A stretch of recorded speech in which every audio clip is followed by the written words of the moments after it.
Sur Europe 1, au cœur de l'histoire.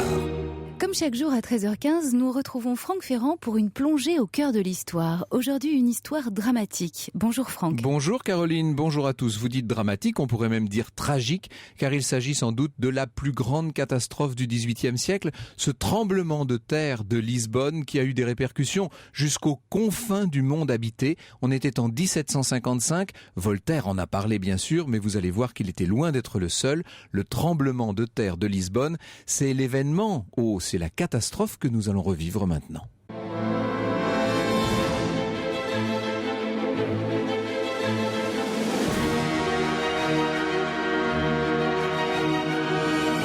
De 13h à 14h sur Europe 1, au cœur de l'histoire.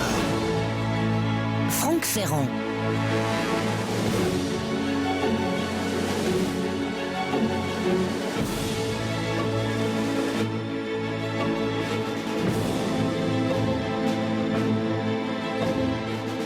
Ce tremblement de terre a été un des premiers grands événements qui ait été médiatisé, si j'ose employer ce terme, dans toute l'Europe, avec les moyens limités de l'époque, bien sûr, mais dites-vous par exemple qu'en France, il n'y a pas eu un bourg, un village, où les grands moments de cette catastrophe hors du commun n'aient été connus et commentés.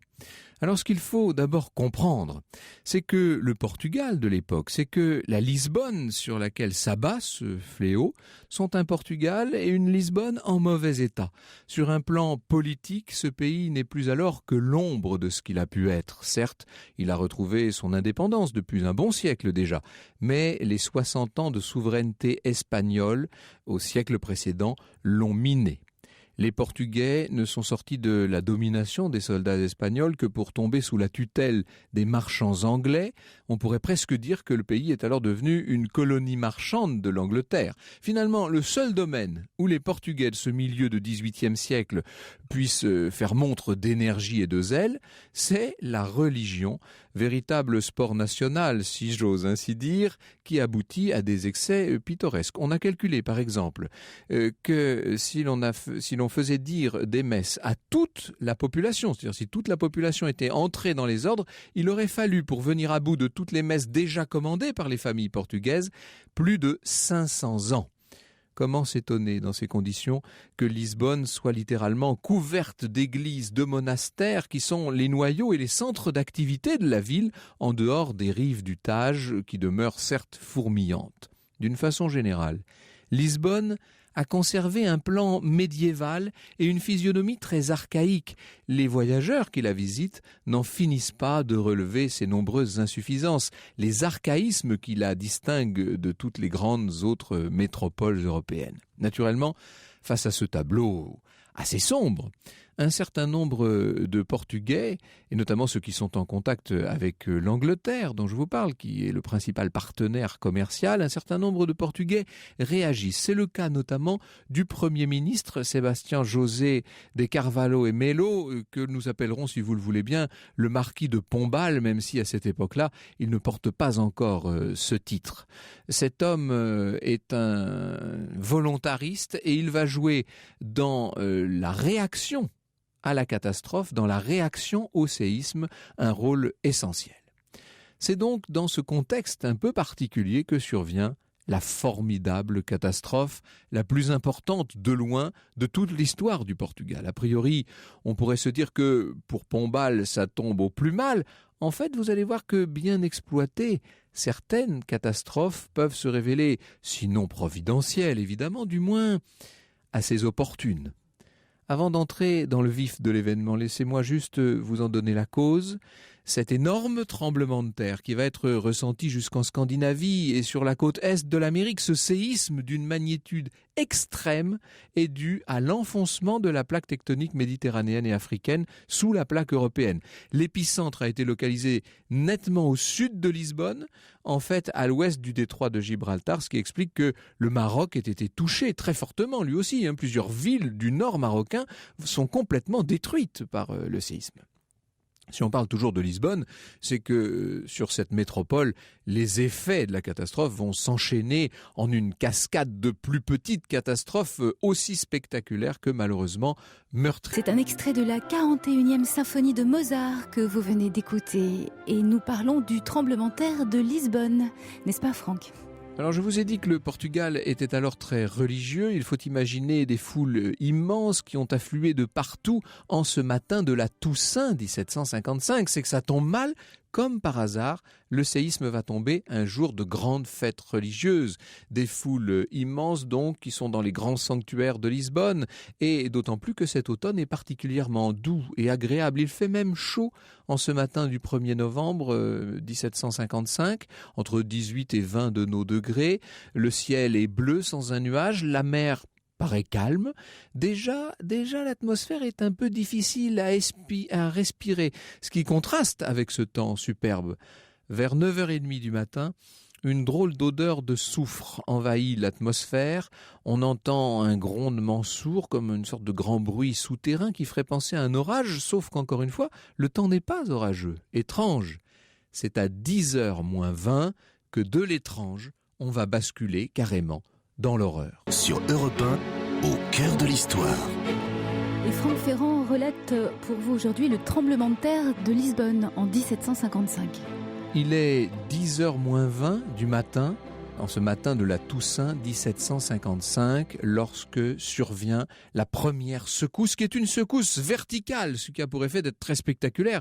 La foule qui se trouve dans tous ces sanctuaires de Lisbonne a littéralement peur. Ça glace le sang, une secousse comme ça. Et puis, il y a une deuxième secousse, plus longue, horizontale cette fois, dans le sens nord-sud, qui dure environ 1 minute. Et puis encore une autre, également horizontale, qui dure 2 minutes et demie. Et encore une autre, une troisième encore un peu plus longue, et 11 minutes plus tard, il y en a une autre qui arrive encore, et des secousses, des tremblements de la terre portugaise, il va y en avoir comme ça pendant plusieurs jours. Les voûtes de plusieurs églises immédiatement se sont fissurées avant de très vite s'effondrer sur des assemblées de fidèles hurlantes, les balcons des maisons, les encorbellements dans les ruelles, tout ça s'écroule sur les passants affolés. On sait par exemple que l'ambassadeur d'Espagne sera tué en sortant de sa résidence par le blason de pierre qui se trouvait au-dessus du portail et qui s'est décroché. Or, les secousses ont eu pour effet, outre les dégagements gazeux qui maintenant obscurcissent carrément le ciel, de déplacer certains foyers, notamment dans les cuisines, ce qui, dans une ville surencombrée, pleine de maisons encore entorchies et asséchées par cet été interminable dont on avait l'impression de ne même pas sortir, ce qui provoque de multiples incendies. Après l'air qui se sulfurise et la terre qui tremble, voilà maintenant le feu qui s'en mêle. Il ne manquerait plus que l'eau et tous les éléments se seront déchaînés en cette matinée de Toussaint épouvantable. Eh bien l'eau, justement, j'allais dire la voici. La population a cru se sauver en dévalant comme elle l'a pu vers les rives du Tage. Elle ne peut pas se douter que le séisme, dont l'épicentre, je le rappelle, est au large, en mer, que ce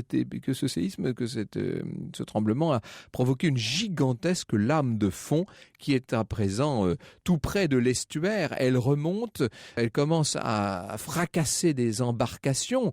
On est en face de ce que les Japonais ont appelé un tsunami. C'est donc un grand mur d'eau de 12 mètres, un immeuble de 4 étages facilement, qui déferle sur les grèves de Lisbonne et qui vient faucher la foule des réfugiés qui se noient. L'écroulement des maisons et les incendies avaient fait des victimes innombrables. Eh bien, ce soulèvement de mer en fera au moins autant. Parmi les personnes emportées figurent un certain nombre de personnalités portugaises, mais aussi françaises. Par exemple, le petit-fils du grand dramaturge Jean Racine va faire partie des victimes noyées. Alors, les rescapés, évidemment, complètement paniqués, ils ont l'impression que l'univers entier s'écroule sur eux. Ces rescapés, à ce moment-là, refluent vers la ville. Mais cette ville, dites-vous bien qu'elle est en grande partie détruite. Vous avez, dans Lisbonne et dans ses environs immédiats, quelques 110 églises à terre. 80% des maisons du centre se sont écroulées. Le quartier populaire du Rossio n'est qu'un champ de ruines. Où est le roi? Où se trouve la cour en ce matin de cérémonie de la Toussaint? Eh bien, tout ce monde-là était parti pour Bélem, un faubourg de la capitale, afin d'assister à la grand-messe chez les hiéronymites. Les prêtres convaincus devant la catastrophe et son ampleur, convaincus d'assister à la fin du monde, se sont abîmés en prières extatiques et la panique s'est emparée de la cour. Et on a vu le roi, José Ier, tout affolé, courir en larmes de l'un à l'autre en demandant ce qu'il fallait faire. « Il faut enterrer les morts et s'occuper des vivants », a répondu un général présent, comme une sorte de leçon de sang-froid au cœur de l'affolement général. Soudain, on annonce au roi José l'arrivée à Bélem du carrosse de Cavallo et Melo, c'est-à-dire de celui que j'appelle le marquis de Pombal.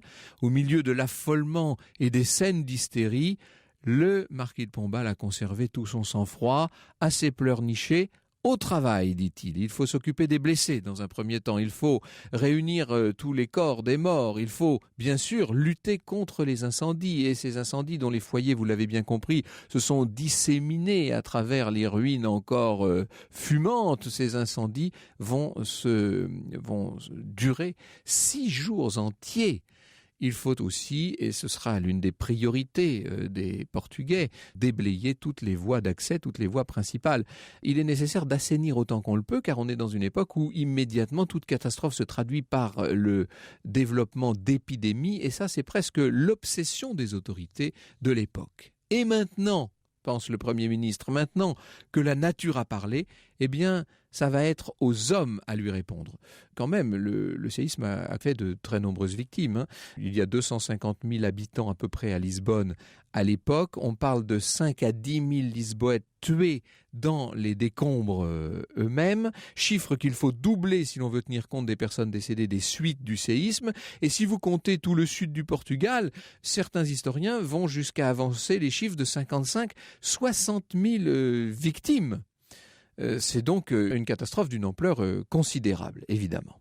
Face à la catastrophe qui vient de s'abattre sur Lisbonne, sur le Portugal, face à cette catastrophe qui sidère l'Europe entière, on peut dire que l'action du grand ministre Pombal va être décisive. Elle va s'appliquer dans 3 directions essentielles. D'abord, l'organisation des secours, qui sera un modèle du genre. On va y revenir dans un instant. Plus généralement, on a tenté de pallier les insuffisances de la médecine par ce qu'on appelle alors les secours de la religion. Ça nous fait un peu sourire aujourd'hui, mais ça a été pour cette époque extrêmement important et ça a joué un rôle sans doute utile dans le moral des Portugais. Et puis, du point de vue du Premier ministre, cette énorme catastrophe ne présente pas que des inconvénients, vous l'avez compris, je vous l'ai dit d'emblée. Après tout, lui qui prétendait faire place nette, débarrasser le vieux Portugal de toutes ses pesanteurs, eh bien, il ne peut s'empêcher de trouver dans ce qui se passe une occasion inespérée. C'est une sorte de grand coup de balai naturel, si vous voulez, où les esprits religieux voient un châtiment divin. Ça aussi nous allons y revenir, mais où des esprits plus rationnels voient un symbole fort. Du point de vue du symbole, la ville de Lisbonne, détruite aux 2/3, offre une ruine monumentale. Pombal décide de reconstruire. À la place de tous les quartiers du bas de la ville qui ont été rasés par le séisme, on va installer une ville moderne, rationnelle, fonctionnelle, une cité des Lumières dont le plan en damier sera sans rapport avec le dédale des anciennes rues médiévales et sera le point de départ de l'ouverture du Portugal au monde moderne. Ainsi, très vite, ce qui apparaissait comme un acharnement du sort contre le pauvre Portugal va devenir, grâce au volontarisme autoritaire, grâce à l'optimisme de fer de Pombal, va devenir le point de départ d'une véritable rupture avec le passé et un sujet de débat, d'interrogation, on pourrait presque dire de philosophie dans l'Europe entière.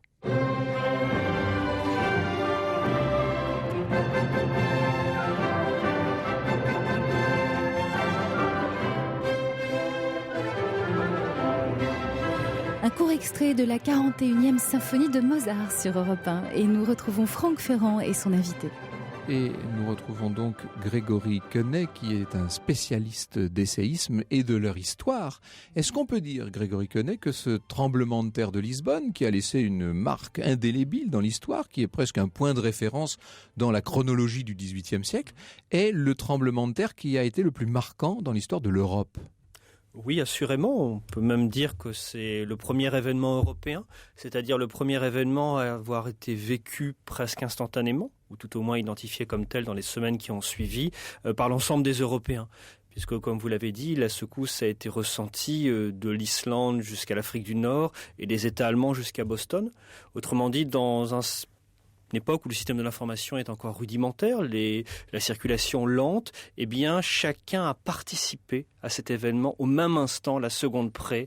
Tout le monde a été lisboète, d'une certaine manière. Je me rappelle, dans le fonds d'Argenson des archives de l'Université de Poitiers, d'avoir un peu dépouillé la correspondance de Madame de Pompadour.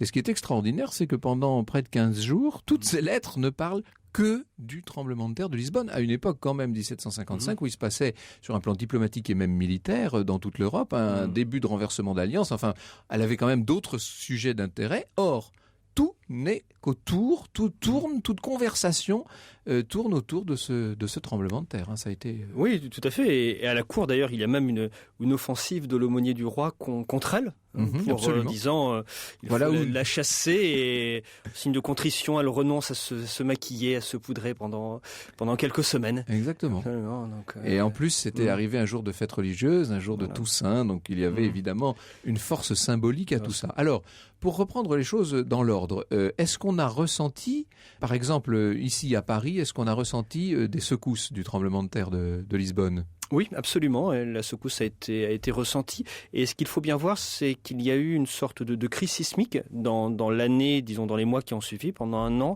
et une vigilance et une sensibilité accrue. Les contemporains ont donc été persuadés que le tremblement de terre de Lisbonne non seulement avait frappé ce jour-là, à cette heure-là, mais qu'il était suivi de dizaines et de dizaines de secousses. Et en certains points de France, ce ne sont pas moins de 90 secousses que l'on note pendant une année et que l'on relie au tremblement de terre de Lisbonne. Il y a donc un phénomène d'unification de l'espace et d'un tremblement de terre, de la nature, acteur de l'histoire aussi. Oui, c'est ça. C'est-à-dire que là, ça devient un véritable sujet de débat aussi, disons-le, car il faut interpréter ce tremblement de terre. Et pour certains, il s'agit d'un châtiment divin. Pour d'autres, il s'agit au contraire de la manifestation de l'absurde. Oui, et la question centrale est celle de la providence divine. C'est ça. Puisque si Dieu étant par nature omniscient, comment ne pouvait-il ne rien faire alors que le tremblement de terre allait survenir ? Il est étant par nature omnipotent, comment a-t-il pu laisser faire ? Et étant par nature bon, comment a-t-il pu vouloir le mal ? Et la gamme des réponses, comme vous le dites, va de l'athéisme jusqu'à la soumission et au fatalisme. Et deux positions difficiles à défendre finalement. Alors Voltaire, évidemment, on connaît le passage de Candide.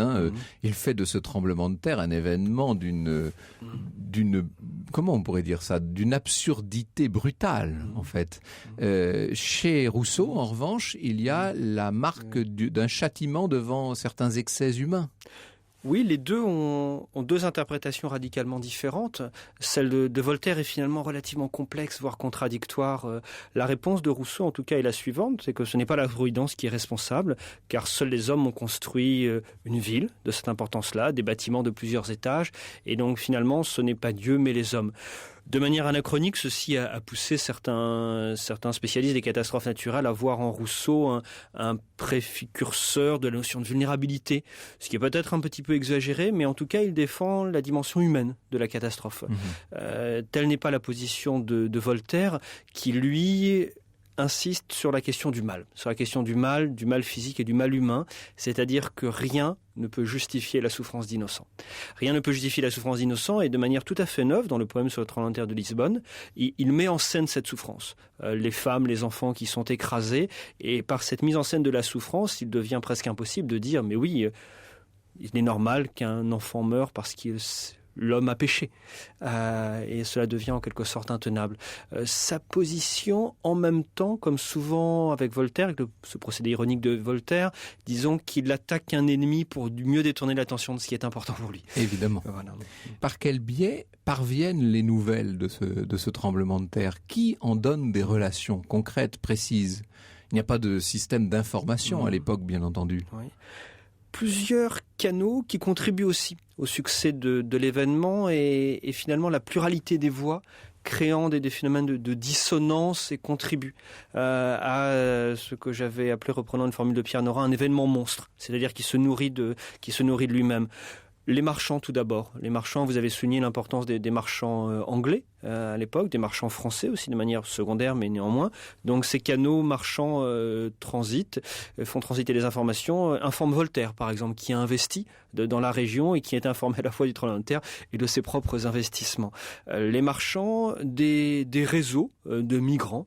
Par exemple, j'ai trouvé dans le sud de la France, dans la région de Briançon, dans des archives communales, on trouve des lettres de marchands libraires qui ont écrit et donné des informations. Voilà. Enfin, ces lettres sont reprises dans les gazettes, déformées, se contredisant.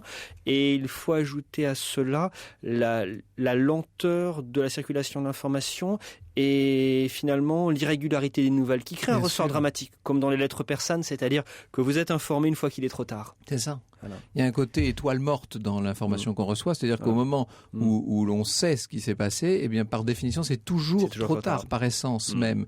On a parfois du mal à se replonger dans ce contexte-là, à tenir compte des distances, et qui dit distance dit évidemment retard. Il y a des retards et dans les informations et dans le retour, dans la réaction que l'on peut donner également. Il y a eu dans cette affaire du tremblement de terre de Lisbonne un grand nombre de réactions à contre-temps, disons-le.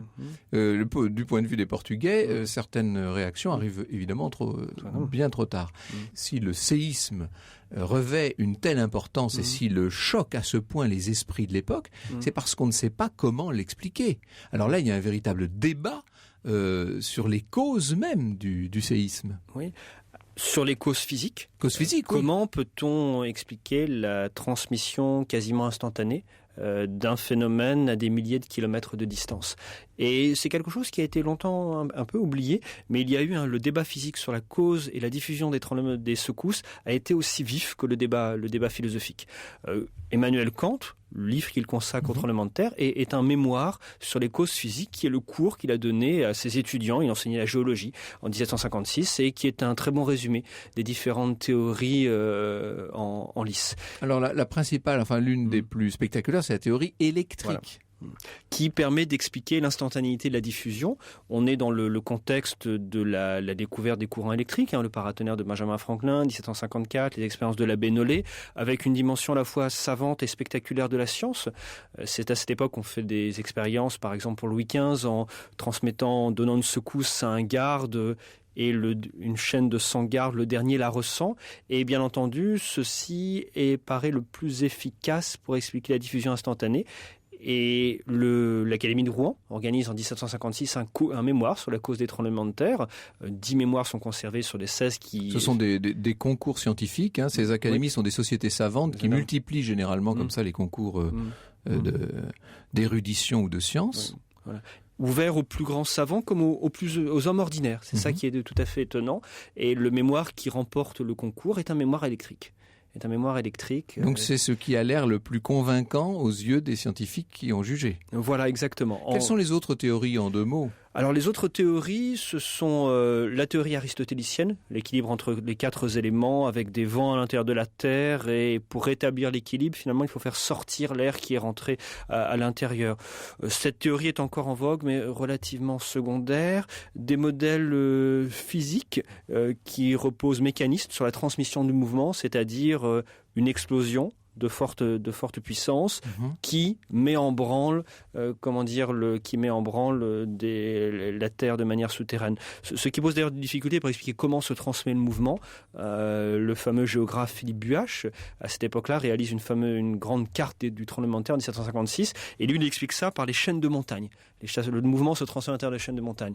Il y a des interprétations un peu fantaisistes avec l'attraction du soleil aussi par Gauthier d'Agoty. Mais voilà, ce sont les 2 principales théories, cette théorie mécaniste et cette théorie électrique. Alors, bien sûr, cette catastrophe choque toute l'opinion, j'allais dire occidentale, en tout cas toute l'opinion européenne. Que se passe-t-il au Portugal même? Comment est-ce qu'on réagit? Est-ce que cette société tellement pétrie de religion, comme je la décrivais au début de cette émission, va avoir une réaction rationnelle face au séisme? C'est ce que nous voyons dans un instant. Jusqu'à 14h sur Europe 1. Plongez au cœur de l'histoire avec Franck Ferrand. Alors pendant cette interruption, Grégory Quenet, on se pose beaucoup de questions sur la théorie électrique, semble-t-il, sur cette histoire de courant électrique qui va finalement triompher. C'est l'explication la plus communément admise pour justifier la transmission du mouvement autour de cette catastrophe, de ce séisme de Lisbonne en 1755. Alors, de quoi s'agit-il? Qu'est-ce que c'est que cette théorie électrique?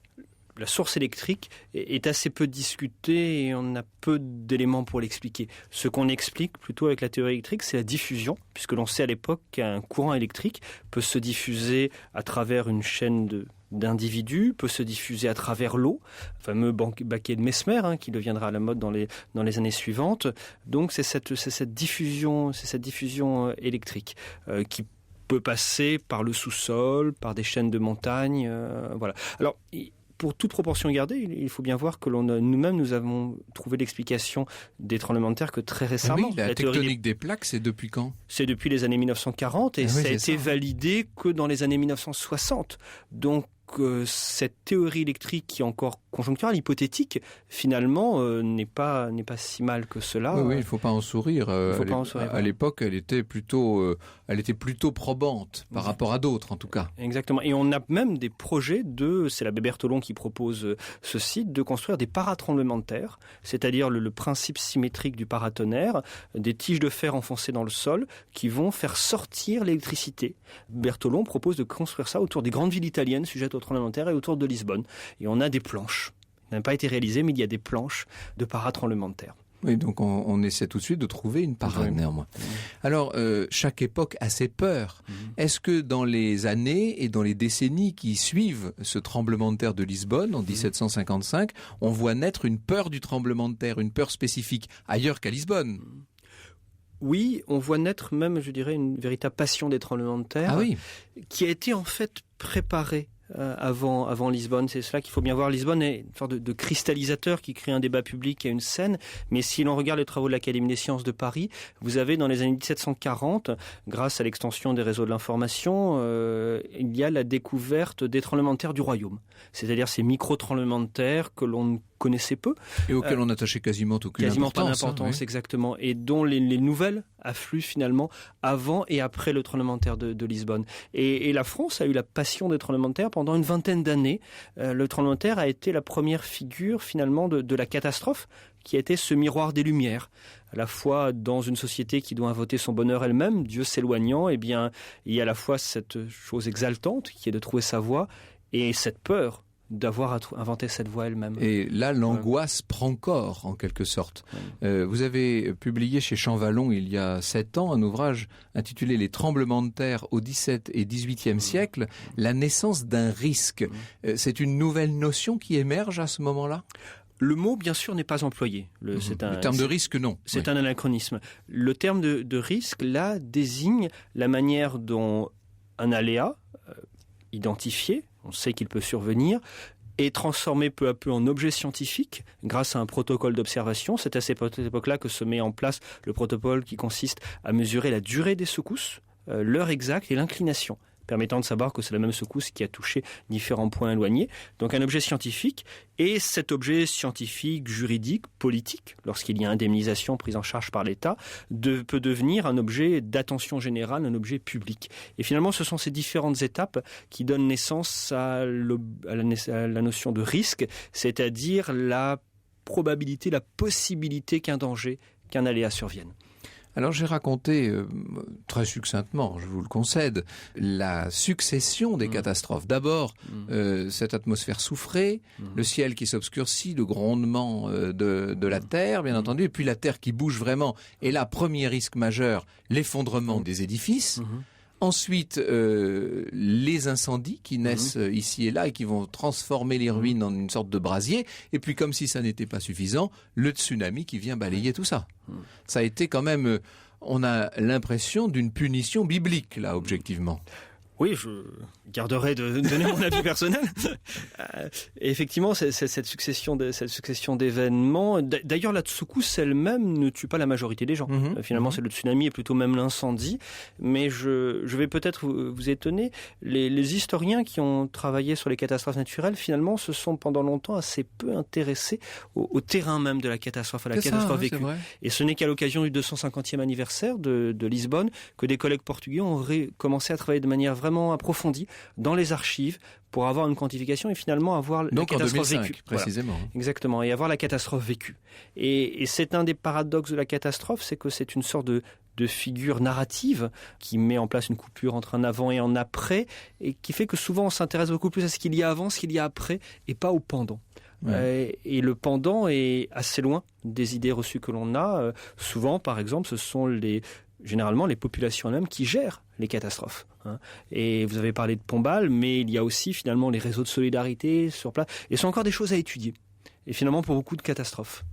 On se rend compte que parmi les priorités de Pombal, en dehors évidemment du déblaiement et de la gestion des blessés, il y a l'organisation des rites religieux, des offices et des actions de grâce. C'est quand même cette dimension religieuse. Alors j'ai dit à quel point la société portugaise était complètement baignée dans un climat de religion, mais même un homme comme Pombal, qui est un homme des Lumières, objectivement, qui est un despote éclairé, si l'on peut dire, même lui accorde à cette partie-là de la gestion de la catastrophe une place déterminante. Oui. Et il y a chez Pombal une grande intelligence de la dimension, disons, de la manière dont la catastrophe peut ébranler la légitimité du pouvoir et dont il faut recréer l'unité à la fois pour les habitants et par rapport à l'extérieur. Et par exemple, il fait imprimer une fausse gazette datée du jour du tremblement de terre pour donner l'impression que l'imprimerie royale a continué à fonctionner.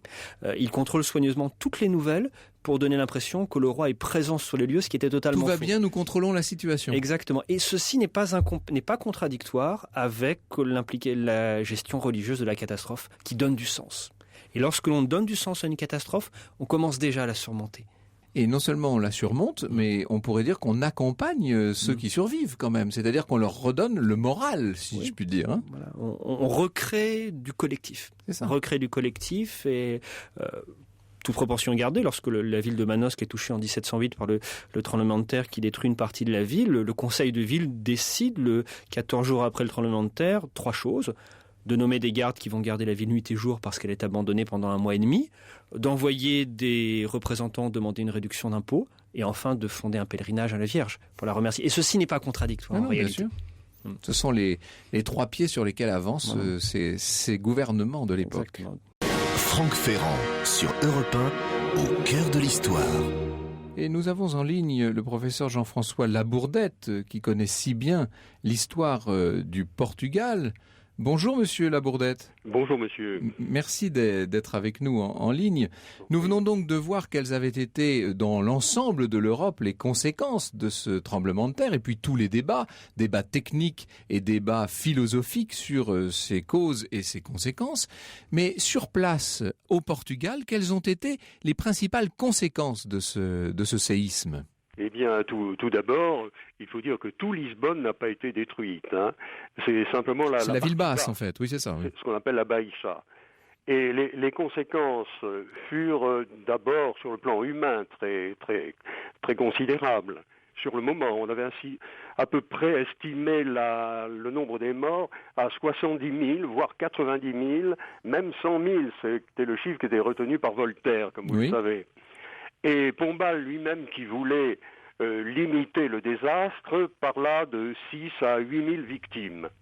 Alors, beaucoup plus raisonnablement, on peut estimer le nombre de morts entre 10 000 et 12 000. C'est un chiffre qu'un négociant français a proposé au ministre des Affaires étrangères de France, secrétaire d'État. Oui, sur une population de Lisbonne même qui est à 250 000 personnes, c'est bien sûr considérable. À peine.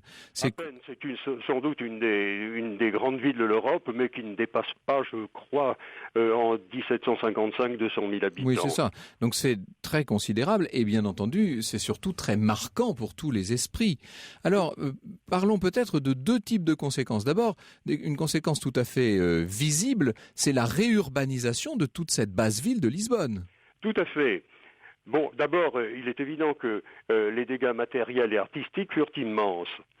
Et en particulier le Paço da Ribeira, qui était le palais royal, et où se trouvaient toutes les collections qui avaient été réunies par le roi Jean V, qui, comme vous le savez, était un très grand mécène. Oui. Et toutes ces collections, en particulier la vaisselle d'argent de Germain, a été complètement engloutie par ce séisme. Tous les grands monuments publics, la patriarcale, qui avait été une œuvre considérable de la part de Jean V, où il avait investi d'ailleurs une partie de l'or du Brésil, la plupart des édifices religieux, les palais de la noblesse, avec toutes les œuvres d'art, avec les bibliothèques, donc un désastre artistique incroyable, un désastre culturel. Il a fallu tout reconstruire. Là. Il a fallu tout reconstruire. Et le désastre économique ne l'était pas moins, parce que un certain nombre de navires étaient encore chargés dans le port de Lisbonne. Et l'alfandega, c'est-à-dire la douane, comme la Casa da India, la maison de l'Inde, ont été détruits, donc entraînant d'ailleurs de graves dommages pour les négociants étrangers, surtout pour les Anglais. Alors cette reconstruction, elle se fait sous la férule très volontariste du marquis de Pombal, évidemment. Oui, tout à fait. Qui va en quelque sorte non seulement gérer la catastrophe, mais d'une certaine façon en tirer profit. Oui, il en a tiré profit, en effet. Parce que la panique fut générale, et il a été le seul à garder son sang-froid dans cette affaire. Le roi, qui se trouvait avec la famille royale dans le palais de Belém, donc en aval de Lisbonne, à quelques lieues en aval de Lisbonne, Belém qui n'a pas été touché, donc le roi était incapable de prendre des décisions, toutes les institutions du royaume avaient été bouleversées, et c'est Pombal qui a organisé immédiatement les secours, qui a organisé l'arrivée des vivres, qui a vivement et impitoyablement fait pendre les pillards sans jugement, sans forme de procès. Et également, c'est lui qui s'employa à juguler tous ceux qui pouvaient, disait-il, démoraliser le peuple en lui présentant le séisme comme une sorte de châtiment de Dieu pour ses péchés. Et des prédicateurs, parmi lesquels le père Malagrida, qui sera ensuite l'une des victimes de Pombal, multipliaient en effet les sermons, appelant les Portugais à faire pénitence en procession et à réformer leurs mœurs corrompues et avilies afin d'apaiser la colère divine. Alors ce que Pombal n'admettait absolument pas. Finalement, Pombal va profiter de la situation pour établir un pouvoir, un régime qui fait furieusement penser à ceux d'un Frédéric II en Prusse ou d'une Catherine en Russie, c'est-à-dire une sorte de despotisme éclairé tel que la deuxième partie du XVIIIe l'apprécie. En effet, un despotisme éclairé, j'aurais tendance à dire tout simplement un despotisme. Oui. Parce que il a établi ce qu'on appelle la Real Mesa Censoria, qui était en fait une censure des livres, et on s'est aperçu très rapidement que cette censure était surtout destinée à empêcher l'arrivée des livres des philosophes français. Oui. Donc les lumières, je dirais, de Pombal sont à prendre avec beaucoup de précaution. Oui, ce sont des lumières très bornées, en quelque sorte. Tout à fait.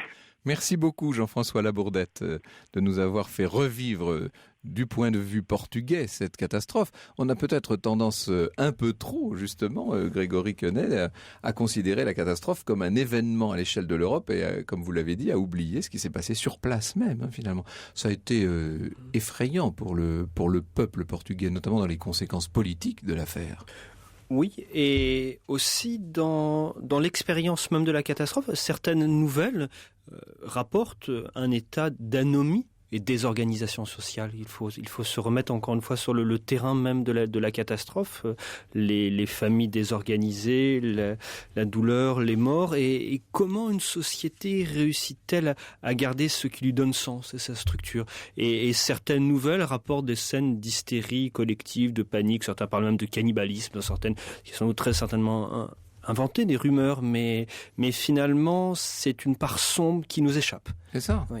En fait, vous parliez au tout début de la notion de providence.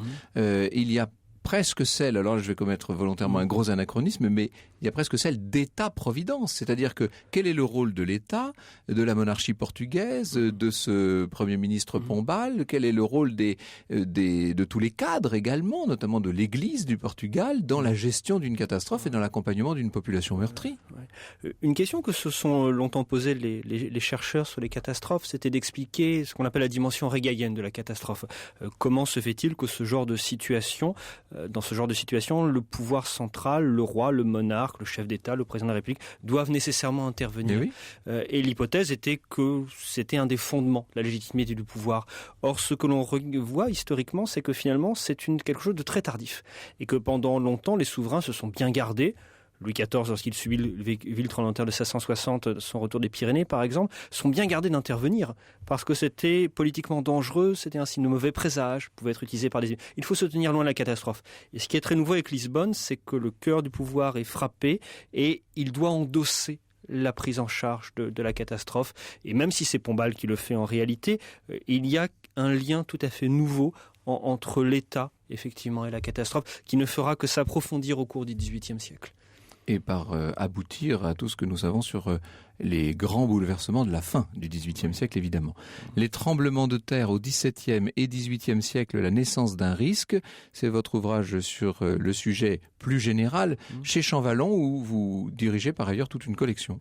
Oui, une collection en histoire de l'environnement, qui est la première en France dans ce domaine-là, et qui vise à réintégrer dans notre histoire finalement ce que nous avons oublié, les non-humains, des tremblements de terre, des masses climatiques, des nuages, des animaux, et avec lesquels nous avons une histoire commune mais que nous avons oublié en quelque sorte. Et je renvoie nos auditeurs à l'ouvrage de Jean-François Labourdette, Histoire du Portugal, tout simplement. C'est une somme parue chez Fayard en 2000. Jean-François Labourdette est également auteur de l'Histoire du Portugal aux Presses universitaires de France dans la collection Que sais-je. Merci beaucoup. On se rend compte que finalement, une catastrophe peut avoir des répercussions philosophiques, religieuses, politiques, je dirais des répercussions humaines, tout simplement, immenses et parfois insoupçonnées.